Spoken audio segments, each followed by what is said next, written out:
আসসালামু আলাইকুম, কেমন আছেন সবাই? আজকে সকালে আমি একটা আপডেট দিয়েছিলাম যে আপনাদেরকে একটা সুখবর দিব আমার তরফ থেকে।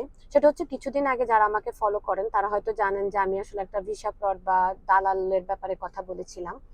তো সেই ব্যাপারে আজকে আজকে আপনাদেরকে আপডেটটা দিচ্ছি। আমি ওনার জন্য আসলে কোর্ট কেস করেছিলাম, যেটা আবুধাবি জুডিশিয়াল ডিপার্টমেন্টের আন্ডারে। তো কেসটা আসলে গত পরশুদিন আপনারা আমাকে ফলো করে দেখবেন যে আমি কোর্টে গিয়েছিলাম। তো গত পরশুদিন আমাকে কোর্ট থেকে ডাকা হয়েছিল। তো আমি কোর্টে যাওয়ার পর সেখান থেকে আমাকে জবানবন্দি নেওয়া হয়েছিল এবং সেই কেসটা অ্যাপ্রুভ হয়েছে। সরকারি উকিলের অ্যাকসেপ্ট করেছেন আমার কোর্টটা, আমার কেসটা। তো সেটা আজকে সকালে আমি অ্যাপ্রুভ পাই। তো কেসটা অতি দ্রুত কার্যকরী করার জন্য অলরেডি আমাকে মুসাফা পুলিশ স্টেশনে রেফার করা হয়েছে সেই কেসটা। তো এখন আমাকে হচ্ছে যে যে কাজটা করতে হবে সেটা হচ্ছে যে আমি এখন ইএস সেন্টারে আসছি।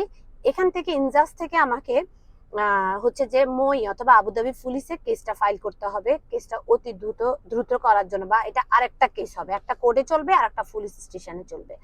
তো আপনাদেরকে আমি এই আপডেটটা দিতে চাচ্ছি যে যারা আসলে লেনদেন করছেন এইভাবে, তারা লিগেলি লেনদেন করেন, অ্যাকাউন্টের মাধ্যমে লেনদেন করেন। আপনার কাছে যদি প্রুফ থাকে আপনি কাউকে অ্যাকাউন্টের মাধ্যমে টাকা প্রদান করেছেন এবং সে আপনার যে কাজটা করবে বলেছে সেই কাজটা করেনি, সত্যি একটা প্রুফ, স্ক্রিনশট, ভিডিও রেকর্ড যদি থেকে থাকে তাহলে অবশ্যই আপনি সংযুক্ত আরব আমিরাতের কানুন আপনার পক্ষে থাকবে।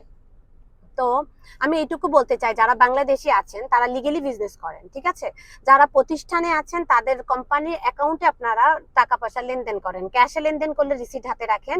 এবং যারা ব্রোকার আছে তাদেরকে এড়িয়ে চলেন, ঠিক আছে? কিছু ট্রাস্টেড প্রতিষ্ঠানের সাথে কাজ করেন, ওকে? ব্রোকারদের এড়িয়ে চলেন আপনারা, যেটা আমি বুঝতে পারি না, আমি নিজেই ঠকে গেছি।